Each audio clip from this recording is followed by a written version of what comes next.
Guys remember Nicole from your first session with resumes. So she is back to talk to you guys today about professional etiquette and online presence. So we're very excited to have her here again. Before she kicks off, just a reminder to submit your assignment from last week if you have not already. And then for those of you, which I'm not sure if any of you guys are on the call, if you haven't submitted anything at all, you received an email from me last week. So just make sure to get in touch with me if you haven't already. But Nicole, I'll go ahead and pass it over to you. Thank you again for joining us today. Sure, no problem. Thank you. Glad to see everyone. And same as I said the last time, feel free, be on video. No judgment whatsoever.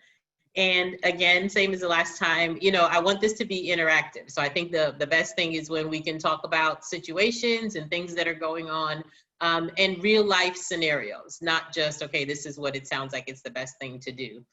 So I won't presume that everybody was on, and I'll talk a little bit more about kind of that interaction and that transition between whether you are in the academic world.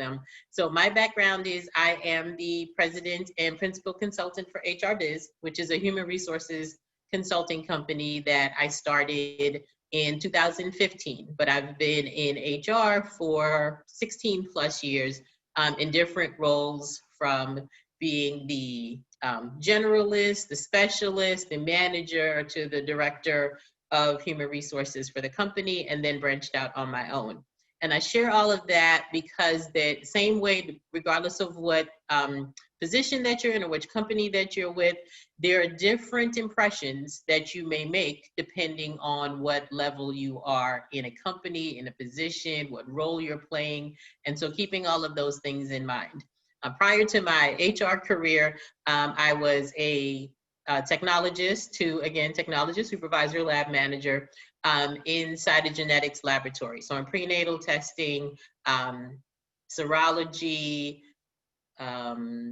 see what else we did a little bit of primarily in genetics testing. But in those roles, again, there are different opportunities depending on where you are in your position and what you're trying to accomplish, what you're trying to achieve. So for our conversation today, as far as professional etiquette is concerned and online presence, you want to keep that in the back of your mind as far as what role am I playing, who am I interacting with, what situation am I in?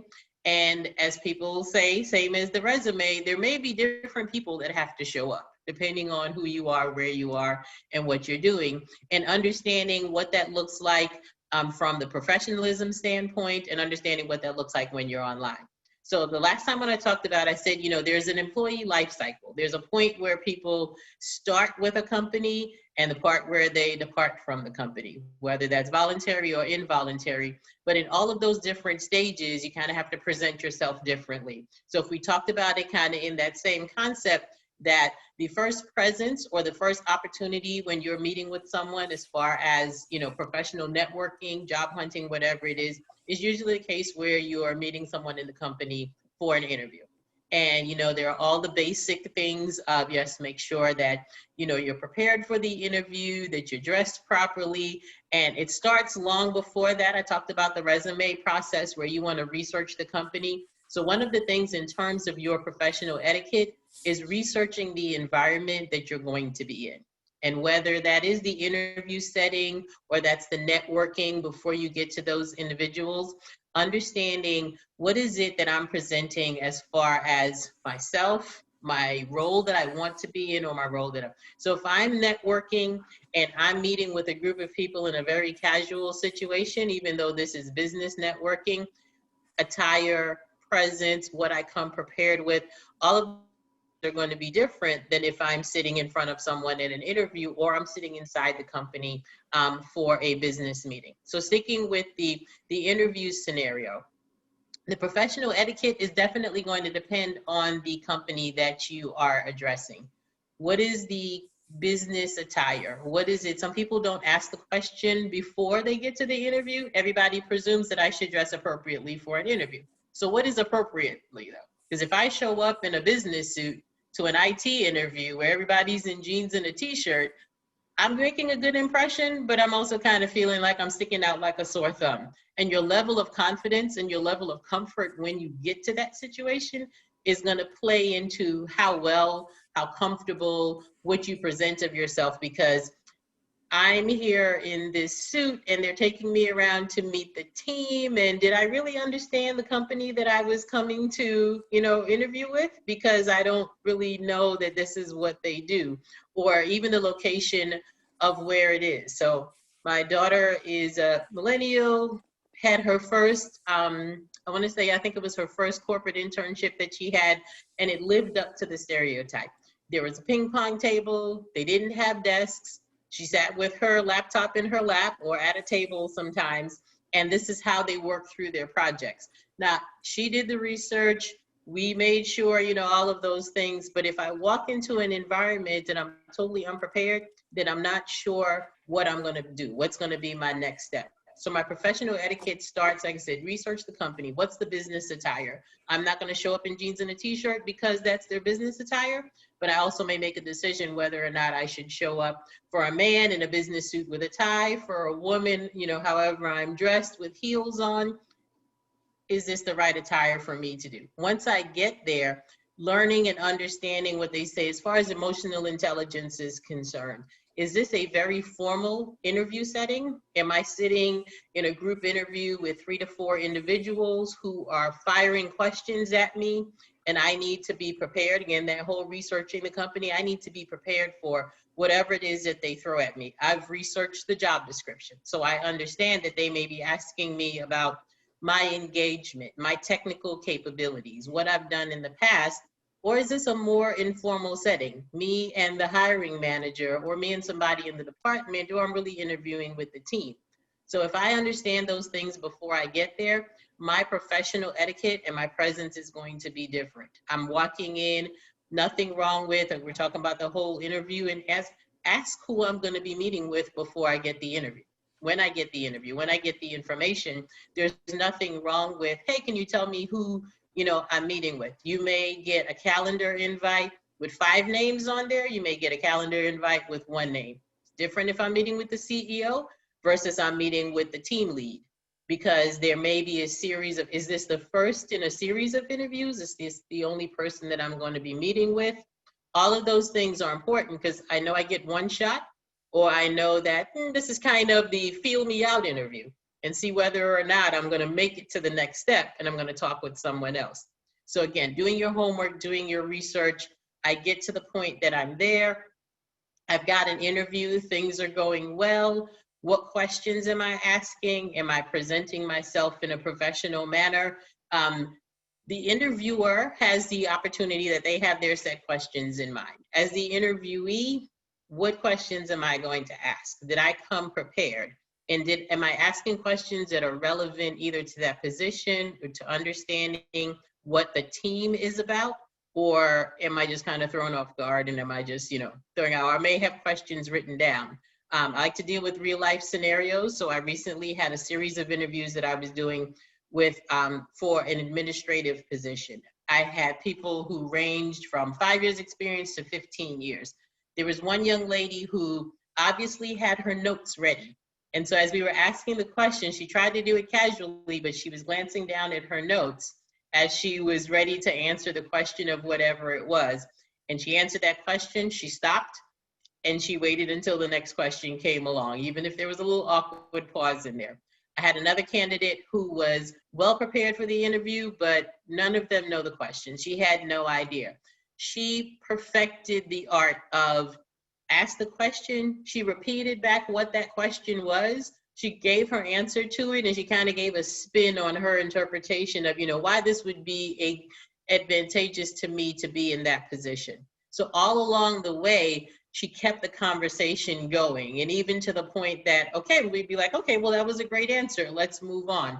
So if we are conscious of how we're presenting ourselves, how you're speaking, what are the things that you're covering in your conversation, then that's all going towards the impression that I'm going to give to those individuals. So before you do the research and before you do the homework, I'm understanding this is how I need to present myself. This is what I need to do. And in the network, and I'm going to kind of shift to different scenarios of where you might find yourself, because you may not be always in the networking situation. So you've gotten the position, or you're out there looking for what should I do next, where I am. When you're networking, especially now that we're in the position that everybody isn't able to be out and about, we don't have that face-to-face opportunity. I've done online networking, different versions of things. Your online presence, as everybody, like I said, if you turn on your video, you don't turn on your video, what does your online presence look to that other person who's on the other end of the screen? So we're in a setting where you don't have to, make sure that your background is appropriate, and the things that I am showing, what's going on, all of those things should be something that I'm conscious of, because I'm in a networking, informal situation. Before I get onto any call, if it's networking or anything else, I'm still doing my research, as much research as I can. Who am I going to be on that call with? If it's networking with another group of professionals, then I'm going the professional route. If I'm having a meeting, it doesn't have to be networking, I'm having a business meeting, who am I having the meeting with? From my perspective, am I meeting with a potential client? Am I meeting with a current client? Or am I meeting with a group of individuals that I don't know? So Zoom, online, every version of it that we may encounter now, that you have to see yourself as the other person is seeing you. So I joke about the whole Zoom, and whether you're the speaker view or whether you're looking at yourself down in the little box. And looking at yourself down in that little box is not the same as everybody sees you, however big, on the screen. So, and what's in your background? Like I know that I'm having a conversation about professional etiquette and online. So what's my background? I will tilt my computer in every way, shape, or form, line up what my lighting is and everything else to make sure that I'm presenting a professional image, depending on who I'm speaking with. So there's the online, the virtual backgrounds that I'm sure everybody's familiar with. And if you're not, the downloading your screen so the background is, you don't have to worry about what it is. Even selecting those backgrounds, which things that people don't think about. If it's your favorite thing that you want to put up there, and again, it's a casual environment, that's fine, but maybe that's not the most appropriate thing. Maybe you should say, okay, I'd rather go less is more. There's nothing in my background. I don't have to be concerned about whatever it is, but just being very conscious, the same way that you would be conscious of just your physical presence when you're talking with someone, being conscious of what that online presence looks like. What's that background? So I'm gonna, like I said, I like to be interactive. I like somebody to share a situation where you've had to get online, you're not sure who you're talking with, you're not really understanding what the environment is. I just know that, it's going to be a group of us meeting to talk about a particular topic. What is the key, most important thing that you can do to prepare yourself for that scenario? And anyone can unmute themselves, raise a hand, share a comment, but I'm going into the unknown. So how do I prepare myself for that? I would say it would be safer to always be professional, like assume if you have no way to know if it's a professional business meeting or more casual, it's safer, I would say, to be more professional. Right. To err on the side of caution, Yeah. if you can. And a lot of times that someone says, well, I'm going to be myself. And being myself can sometimes be a trap, because I am being myself, but I don't know what the expectation of the other people are. So being myself, and I want to be, maintain my personality. Like I said, I'm someone who likes to be interactive. I think that when people are on the other side of it, that sitting and really just going, okay, well, we've covered this, and do you understand that? That works in some scenarios, but I have to be conscious of what that looks like, and very important, being conscious of who your audience is, what conversations it is that you're having with them.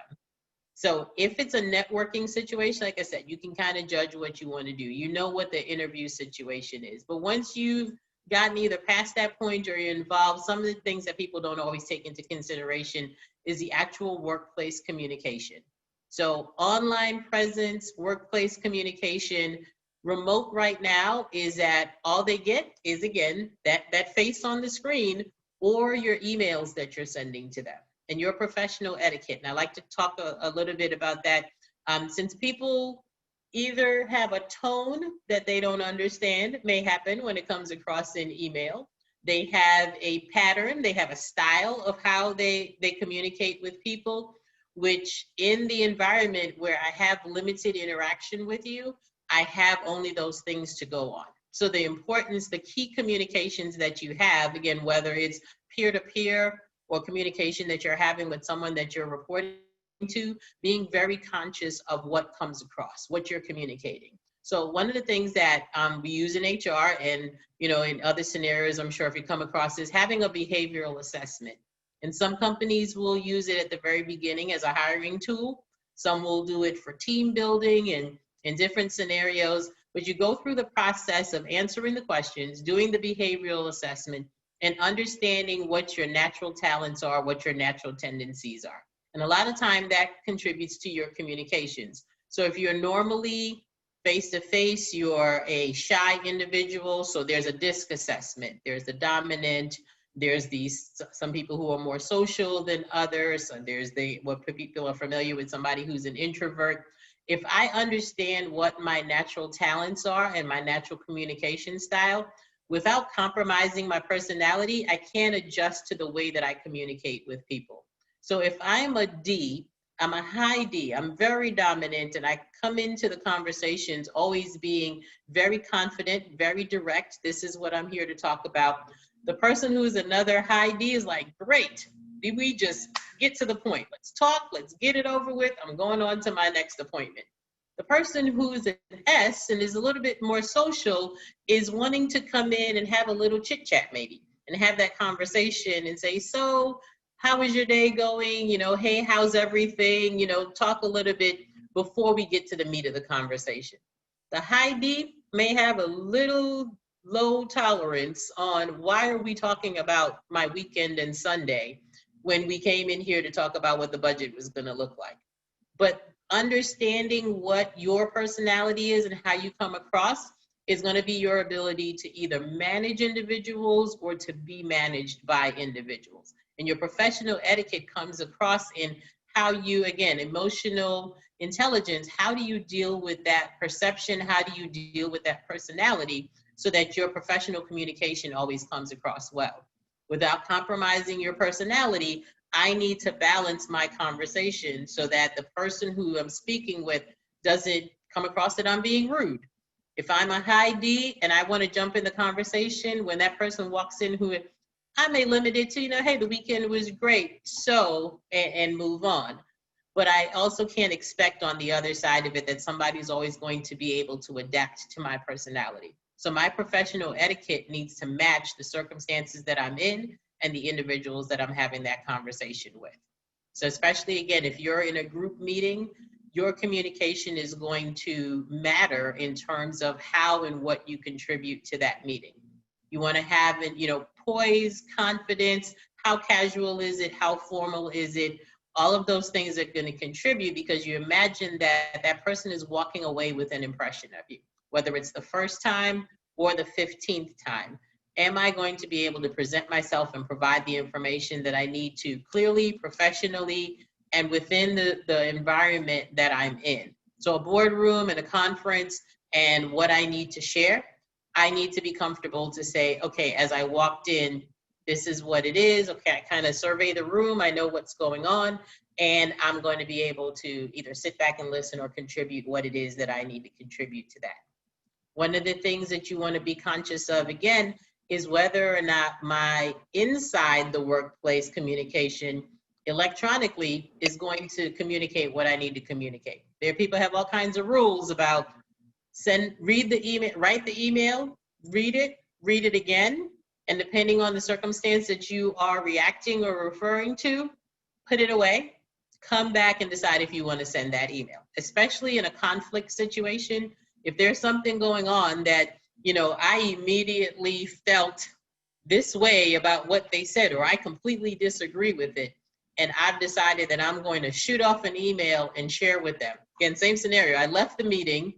All through the meeting, I'm thinking like they were completely wrong. Like this is completely off. Okay, I'm going to go back and share with it. But do I have all the information?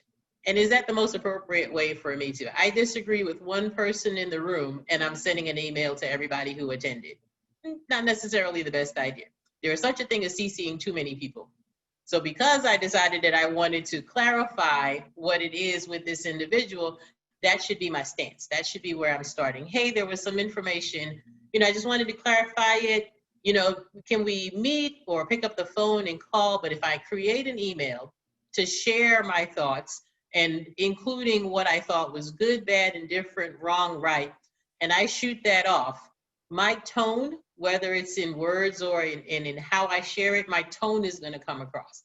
And again, how many people I share that tone with, someone may read it and go, yeah, they were right. Someone else may read it and go, oh, okay, well, that's not what I got from it. And my sentiment that I was trying to express is easily misunderstood. I've written it and I thought, well, I clarified that. I'll say personally, one of the things is it's a pet peeve and it's also something that, it's a tool to be used per my previous email. Because I'm reminding you that I sent it to you once and maybe you weren't paying attention. So now I want to get your attention. Do I need to say per my previous email? Sometimes I do because I'll send it because this is the third. I have an email rule. After 2 emails and we haven't figured it out, it's time to pick up the phone. But if if it's just information I'm trying to share, then maybe that person wasn't clear on it.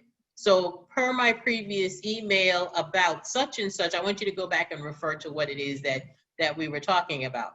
Per my previous email is like, I'm tired of telling you the same thing. And so I'm reinforcing that I said it to you 3 times. All of those things can be misconstrued or can be taken one way or the other. Being very conscious of how you're saying what you're saying and what you need to do about it. Jada, did you have a question? Yeah, I do. So since we're on the topic of emails, like, it's not, I feel like in my company, especially particular people, it's kind of like this kind of unstated rule that like I might just send like a very like just simple like question maybe about, it may even be like about the project, but it might just be like, hey, can you send me this paper, or something like that. Something that I feel that my CEO or my supervisor, like doesn't need to be aware of because it's just like, it's nothing to them. Yeah. And then the person I'm sending the email to, they'll reply back, but then they'll CC some of the more top people. And so sometimes I'm kind of wondering, like, I don't know how to take that, like if they are just trying to have the top people be aware of like every single thing of communication that's going on, or like I don't want it to be seen that because I'm not CCing them that I'm not like I'm hiding something or anything like that. So I just never really know how to like what like type of message am I sending when I don't CC them, because to me I'm feeling like I'm not inundating their email box with just like all these emails of things that is not pertaining to them, directly or to the project. Right. So I guess I just don't really know how to go about like that. When should I CC people and when shouldn't I? And what does that necessarily say if I don't CC people, but then when the email responds back, that other people have CC people? Right. I understand. And so like you said, usually, the deciding factor is, like you said, who needs to have the information? I'm sending it to those individuals. And there may be times, because I'm sure it'll vary, there may be times where, okay, this person needs to know it, but it may involve a decision that their manager has to make. So I'm going to go ahead and CC that person on there because, they may eventually be involved in it. Like they may not be involved in that direct question at the moment, but they may eventually be there. And that person taking it upon themselves to say, okay, well, I know that I'm going to have to discuss it, so I'm elevating it. I wouldn't take it as if the person adds another CC on there, they wanted to share that information with them. They felt that, they should be involved in it. And again, depending on the scenario, I have taken people off of an email. So you get it and, there's 3 or 4 people on there. And just because for different reasons. Because you say, okay, well, this is about to be a longer, kind of, they say, in the weeds conversation that the CEO or whoever doesn't necessarily need to be on there. Then, you know, you can feel if they put them on there, I would leave them on there. Unless it's, you know, something like I said, we're kind of getting in the weeds, or just start another email. Then, you know, you don't want to start like, okay, I'm excluding you.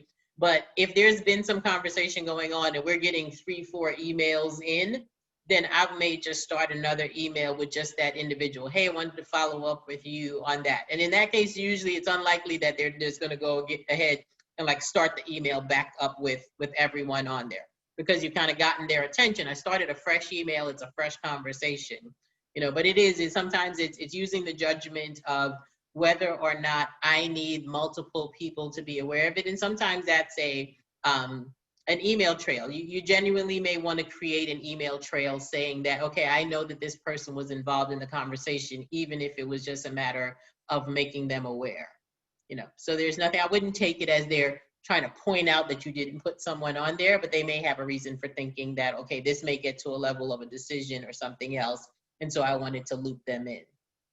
Okay. So, and realistically, you know, there's some people who CC everybody. So sometimes I'm just like, really? Did we need to put the whole, including the CEO? Because then when that email trail keeps going on, I'm sure the person on the other end is just like, oh, okay, well, that's nice. But, you know, I really need to have that information, you know. So, you know, just kind of keeping that, like I said, internally what it is. So one of the things I want to switch gears a little bit, because one of the things I definitely wanted to touch on was talking about LinkedIn. And we mentioned that, you know, back in the interview process. But so we said, if we're talking about an interview, here's what I need to do. We're talking about networking, we're talking about the internal workplace communication, but there's this whole online presence that you have that goes on. And sometimes it involves the people at work. You may be connected with them on LinkedIn.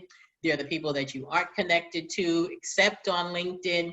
And making sure that, as we talked about the resume being a reflection the last time, what does your online presence, including LinkedIn, look like? So internally for the company, we're having all these conversations going on as the HR, and people are aware of it, that sometimes when you're looking for a job, then the question that rises, do HR individuals actually check your social media?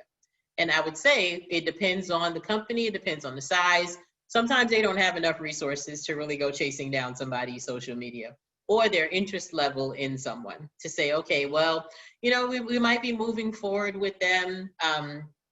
Let me take a look, especially at their LinkedIn. If you put your LinkedIn address on your resume, presume that somebody's going to click on it to go and see what you have out there. And so you want to make sure that what you have out there is professional, that it's prepared. But in the case of, I have other social media, and we'll talk about other social media and then narrow it down to LinkedIn. If I have other social media out there for different reasons, I have it as an individual. Some people will have social media because of a company that they've started, they're an entrepreneur, they're associated with. Make sure that whatever social media it is that you are sharing, or that you're in the process of being recruited, you know, putting out there that you're looking for a job, that's something that you're comfortable with. And it doesn't mean that you can't have a personal social media presence, but that means that if you know that you're in a visible position, something that you're going out to be the public relations officer for the company, or I'm going out and finding this position, and in the course of doing that, I'm going to have to interact with other companies, other professionals, professors, academics, whoever it may be. My personal social media page should never have something that's going to reflect derogatorily on me. Whether or not that's pictures, anything, I didn't give the person the right to say, hey, because I'm looking for this job, that means you need to go and research my entire personal life. But let's be aware that what's out there is out there. And if that's going to become a decision that you're working for a private company and your social media has very strong, extreme political views or personal views, religious views, think of all the topics that you would normally avoid at work, and whether or not someone would say, okay, well, you know, that just happens to be there. And honestly, HR people don't go like stalking back to however many years you've been on Instagram, Facebook, or whatever, but somebody may decide, okay, well, I just want to make sure if they're going to be the face of the company or that I'm going to be interacting with them, that the first thing doesn't come up is something, like I said, very wild and crazy. Your LinkedIn profile is going to be the professional image that you have. So as you have, I told someone recently, she was a younger graduate and she was looking for a job. She'd been in the workplace maybe, I think about 3 or 4 years. And the picture that she had out there was a picture of her in her cap and gown. Very nice picture, but what I shared with her is that you're reflecting that you are a new graduate. I'm reflecting my years of experience because the most recent thing that I'm showing is my accomplishment of my college graduation. Nobody thinks that far down to this is a nice picture, I'm going to put it up there. But in the context of what is the impression that I'm trying to give someone, it doesn't mean that you have to go out, and spend whatever amount of money with a photographer and a headshot. But I do want a good, clean, professional looking photo from me from the heads up on your iPhone. But this is what is that person going to see when they look at that picture? And the same thing, what you may have as your profile on your personal is not necessarily the picture that you want to pick up and carry to LinkedIn. It's great, it's nice, it's a background, but the professional attire, what does that's why people say you want a headshot, not a nice, photo. What does that say when that person looks at the LinkedIn profile for you? And yep, go ahead, Jada. You're still on mute. Okay. I had a question, about then on LinkedIn. Something that I saw that was really interesting to me was when right after George Floyd was shot, and things that were shared, I was actually surprised because there was a lot about like Black Lives Matter, and then some of it was from corporations of saying, where they stand on diversity, inclusion, and things, and then some were like stories of more personal stories of like from other Black and brown people of like their experience like racism and things like that, which I was glad that those stories were being shared, but I was actually kind of surprised that they were being shared on LinkedIn. So as you were just saying, like I was kind of wondering like where is kind of the line, because as someone who's looking at a company, right, as a minority, that would kind of attract me to a company of them coming out and, making statements, or, they're on LinkedIn, they're saying we're making donations to this like, organization and things like that, fighting for justice. But then you as an individual, is that a good or bad thing to also kind of say your personal views on that as well? Right. And LinkedIn has changed. I'm sure for anybody who's been on LinkedIn for a while, LinkedIn has changed over the years, where I think people felt it was definitely taboo. Like LinkedIn was your resume, and you put all the things on there, and you followed certain people, and you maybe made a comment to where people will express surprise that, oh, okay, well, is this really a LinkedIn type of thing, or is this, a networking? But I think, again, there's that professional balance. And like I say, what would be the same conversations that you would have in the workplace? Because you wouldn't necessarily censor yourself to say, I'm never going to have an opinion, whether it is on race, politics, religion, but I would take it to a certain level. If I were having a conversation with a group or with an individual, that I would probably manage that conversation to the point that I didn't say anything that was offensive, and I didn't say anything that was just like going to stir up a controversy with someone that, you'd feel like we're in conflict with each other. So having that personal opinion, like I said, on company. So for myself, I have my LinkedIn page, and this is a tidbit. I have a LinkedIn page and a company page. You can't always, go back and forth. You can't share certain things on there. But even though my LinkedIn page is always professional information, most of the time I'm sharing articles. I will comment on other more personal posts of individuals to say, great idea, wise words, or something to that effect. And the people who may feel that they want to make the statement, if you think about it, if you read it, it's usually, this is my perception of this this particular incident this way. So there's nothing wrong with posting it. Like I said, you're not posting it in a way that's going to be offensive to anyone. It may be controversial because that person may not agree with your views, but the way that you're presenting is that these are my thoughts on the situation. So like you said, whether it is something that's happening in current events, something that's, racial injustice versus perfect example. So somebody all over every social media today is talking about the presidential debate. There's going to be every opinion, from one way to the other. How you express that opinion is more important than if you're expressing an opinion at all. So if I feel strongly about it, and again, this is where I'm presenting myself to either future employers, other people who I'm networking with, that I can respectfully share my opinion about, that topic in the debate was really, and you don't have to censor yourself in terms of what you're saying, but I'm sharing my opinion about it, and I'm reserving it that this is my opinion, my thoughts about the situation, without putting it in that anybody who supports fill in the blank is crazy. Like, how dare you say such and such?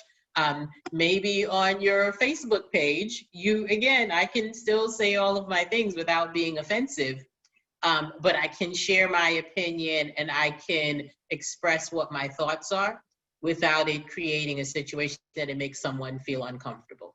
If I feel like if I read that post, I don't know that that person is challenging me to think about something, or that that person is making a judgment about my character. If you do this, then you must be that.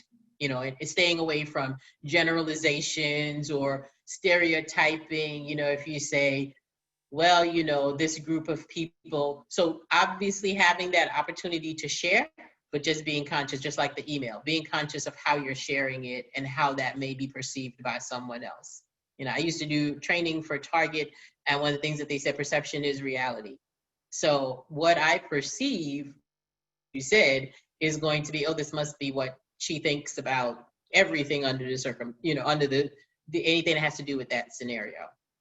So understanding, like I said, that the LinkedIn profile and the thoughts and the things that are expressed are going to be taken in the context of what are you sharing about? And it's good to be there. One of the things is good to be active on LinkedIn, not just from the fact that I have a presence there, that I have a page, but that's also how you encourage conversation. That's how you find out places that you may be interested in. I always talk, and I did the last time we were talking about the reviews, I always scroll all the way down to the bottom and see what groups are that person a part of. What do they express their interest in? What are the things that they are involved in as far as having, whether it's a leadership role or, they may say, I'm on the finance committee of such and such.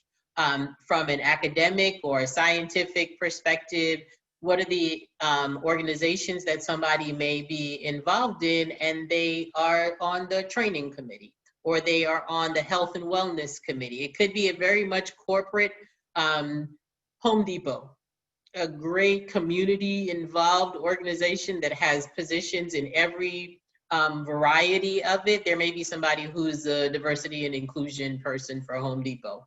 I'm not just following Home Depot for the sake of following them because they sell, whatever items, but I see somebody here who I could connect with. And you can always use that, or see a group that somebody else follows. I can use that as my cue from the recruiting perspective or the job seeking perspective to just increasing, yourself as a career professional. There may be groups that you never heard of, and that person that you're connected with, find out, oh, okay, well, that's an interesting group. And along those lines, it's nothing wrong if you're out networking, or if you just happen to be searching for, someone, or you came across someone. Being proactive and taking that initial step in connecting with someone. There are people who will never reply because they're like, oh, I don't know who that is. But there's nothing wrong with making that connection. So, you could reach out. People shy away from if I don't put a note in there, they're not going to know who I am. So they're not going to, accept it. My first thing, and a lot of people that I know, so I'm going to look at the profile before I accept it. So it's not just the fact of whether you sent me a note or you didn't send me a note. It's more of, okay, well, I see, either the company that this person works for, or I see that this is, a group that they're interested, we have something mutually in common, then, I'll click accept. But again, making sure that you're using it to your advantage. So it's not just for job hunting, it's a good opportunity for networking. It's a good way to find information. If I'm trying to locate somebody to connect with about this particular interest that I have. So I may be working in a pharmaceutical company. I've had this where somebody says like, I'm in pharmaceutical sales. I'm not sure if I want to stay in it, but I may, be interested in looking out at some other type of position. Then I'm looking for where are the places that might lead me to what I'm interested in? What are people in that company doing? So I look for what are the things that I'm interested in the future versus just that I connect with all the people that do the same things that I do, that have all the same interests that I have. So I want to pause and see if are there questions in terms of what should I do if, or I'm thinking about doing such and such. In terms of using LinkedIn or other social media that someone might have.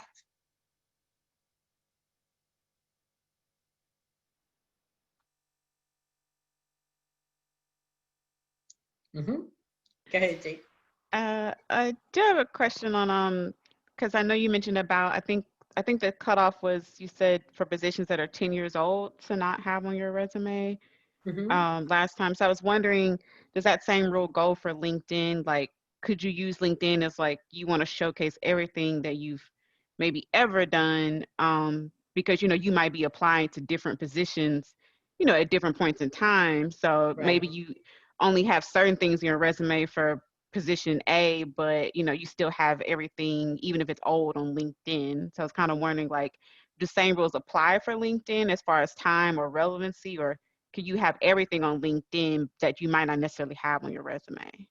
You could definitely have additional things, and whether it's the everything that you think might be relative, something that it may not be. It may have happened, like you said, 12 or 13 years. And part of the guidance with the 10 years is that you want to keep the resume to a certain, like we're not on the third page of whatever it is that the person did that may not, as you said, apply to that job description. But LinkedIn will give you a little bit more leeway. And in two ways, you can have that longer resume attached on LinkedIn. So if I provided you with my resume, it may be, a little abbreviated. I could have a longer version of my resume on LinkedIn, where then I click on it and I can see everything. Or I can have some of that additional experience, and what you can do is shorten the description that you have. The profile that you have on LinkedIn, I don't need. If I have, maybe 8 bullets on the resume, I don't necessarily need those 8 bullets on that same experience in LinkedIn. So I could shorten it a little bit on the LinkedIn version and then be able to include a few more things. And again, using the bottom area, because where you have areas for interest and groups, things like that, making sure that you kind of can incorporate some more information that way versus, it trying to cram it in on the resume and figure out. So I'm looking here, there was a question, how do you professionally use Twitter, for example, building a science network?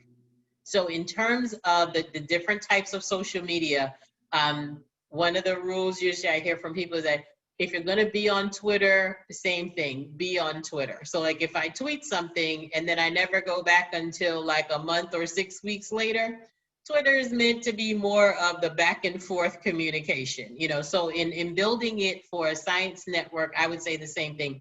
Follow individuals who are in the field or in the industry that either you're in or that you're interested in. So you can keep that communication going. Obviously you're not going to retweet everything they have, but you build a network by following those pages or those individuals who are going to be in the area that you're trying to pursue.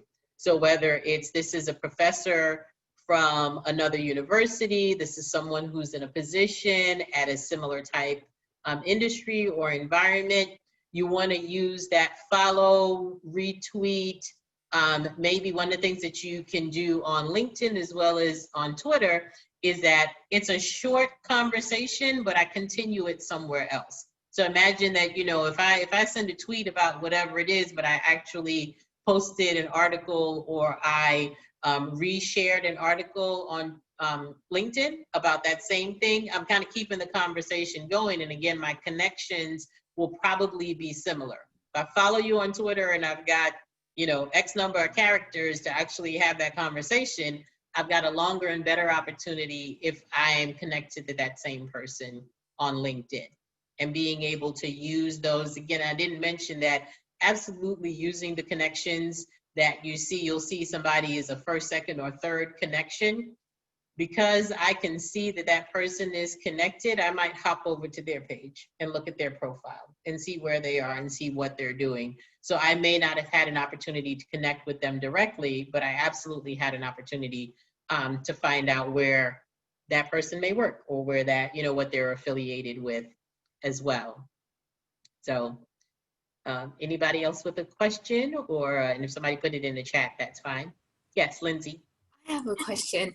So it's true for me, and it might be true for other people that are maybe graduate students or trainees, and we don't really have a clear idea of where we're going. So maybe we're following people in academia and politics and industry. Would that make us look unorganized or all over the place? Is that bad? No, not at all. Because as you said, there's the combination of where I'm going and where I am now. So everything doesn't always have to be related, you know, to it, but there may be, as much as it sounds like there's a whole strategy to LinkedIn, and there is, but it depends on what you're using it for. And that goes across the board for any type of social media. What's your intention for your presence on that social media? Completely social, completely social. I don't have anything, you know, on LinkedIn. Am I using it more for networking? Am I using it, you know, because there's a phase where I'm job hunting, and then there's a phase where I've got the job and, you know, I'm kind of using it there. So those, you know, there'll be the variety there, but understanding what your purpose that you're using that social media for. And then same thing, being well-rounded, because I may follow somebody in politics. I want to keep up Right. on what it is, but because I follow them is not a reflection that, you know, I must be attached to this philosophy or I must be attached to it. So nothing wrong with that at all, but your key and your core interactions will probably be with the people who you are trying to, you know, keep that communication going with. Okay. Thank you. You're welcome. Anyone else? So I will say this, like I said, kind of making sure, you know, as we talk about the whole idea of what is your professional etiquette, what is your online presence, that everything is really tied together. Whether you're doing it in person, whether you're doing it by Zoom, or whether you're doing it strictly behind an account name or whatever it is, that you're always putting forth rechecking the same way you would recheck an email, is that you would recheck what you were, you know, tweeting or that you were putting out on LinkedIn, because the professionalism is what you want to make sure that you're, you know, projecting and coming across. So thinking of it as all one big pot of what I'm doing, what I'm wearing, where I'm going, who I'm interacting with, that what's the role that I'm playing? Am I playing the role of a candidate? Am I playing the role of someone who is a company representative? And when I say that, even though you have a tendency to think of, okay, so those are the face-to-face people, those are the client people, those are the people who are in corporate America. It's all the same thing, because regardless of who I'm interacting with, if I am in academia and I meet the chair of the department that I'm interested in working in, I should probably hop on LinkedIn and look them up and try to connect with them and, you know, see what else. As I said, that would be a good opportunity, because I don't know when I'm going to have the opportunity to strike up that conversation.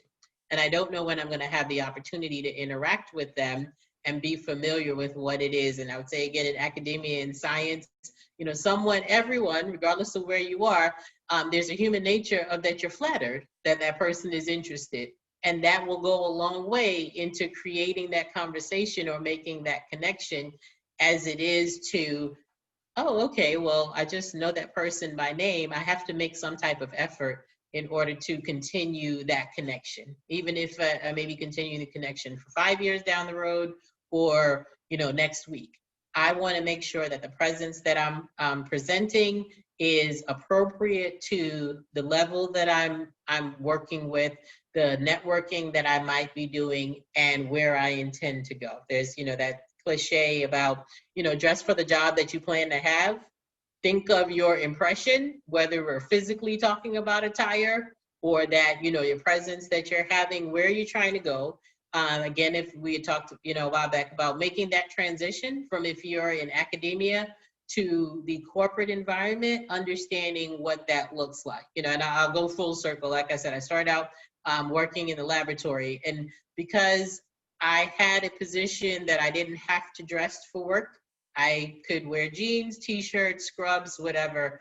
When I'm looking to transition from one to the other, if I'm going out to lunch and I'm meeting, whoever it might be, then I want to be conscious of what environment that I'm in. I don't necessarily have to take myself completely out of it, but if I'm looking to go from being in the laboratory and working as a researcher, and I'm now going to go work as a corporate trainer in a biological company, how do I bridge that? What do I do? And being very conscious of the understanding that, no, I may not have to go out and buy a new wardrobe, but I shouldn't show up in the same, attire that I would have worn if I was in the research environment, because that's what I'm most comfortable with. So you find the balance of, this is what I'm accustomed to, and this is what I need to move to, and how do I bridge the gap? Like I said, I worked in the laboratory, but I was also at one point dealing with the vendors. So if someone came in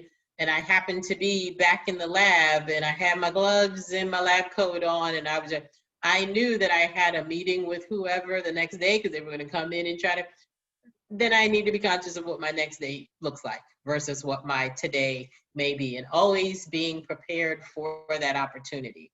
If I'm going to be working with someone, if I'm going to be meeting with someone, I happen to be involved in the conversation, what is it that I'm contributing to that conversation, or what is it that I'm prepared to do?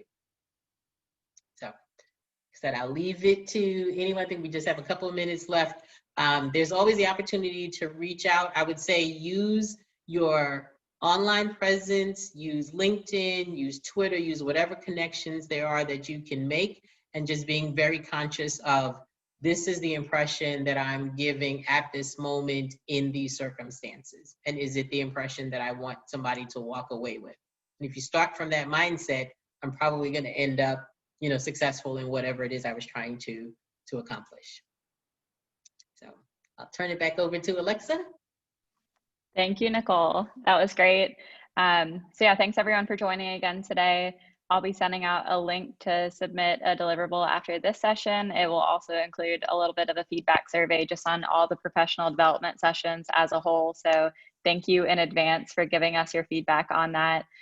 You'll be hearing from us within a week on who you'll be paired with for your mentor. But if you have any other questions, feel free to reach out to me. And Nicole, thank you again. That was fantastic. You're welcome. You're welcome. Thank you very much. Thanks. Have a good one. Thanks, Thank you too. Nicole. You're I have welcome. a question for you. Yes. Oh, I was wondering, what platforms do you utilize for your social media? Actually, I use all of them, and I'm very bad at Twitter. I'll acknowledge that. Because like I said, Twitter, you need to be on there and be busy. I'll remember to do something. But I use Facebook, definitely LinkedIn. And although people Instagram is very social, I have a business and personal account on all social media platforms. So then I have the opportunity, I follow people on both. But Instagram is a good way to, if personally, you want to get some information out there, it's a good way to still be able to share information or be connected to individuals. So if you follow a company on Instagram, that's another good way to keep up with what they're doing, because they may share, back to Jada's question, they may share more of the company culture on Instagram than they would on LinkedIn, and you get a kind of a connection with them there. But I use them all, and hopefully one day I'll get better at actually staying up to date on Twitter And I'm like, oh, I should probably check that. Yeah. Thank So, you. Thank you. You're welcome. Like I said, if at any point you can always get my information if you have a question about something. I appreciate it. Okay, you're welcome. Y'all have a great day. Thanks. Thank you.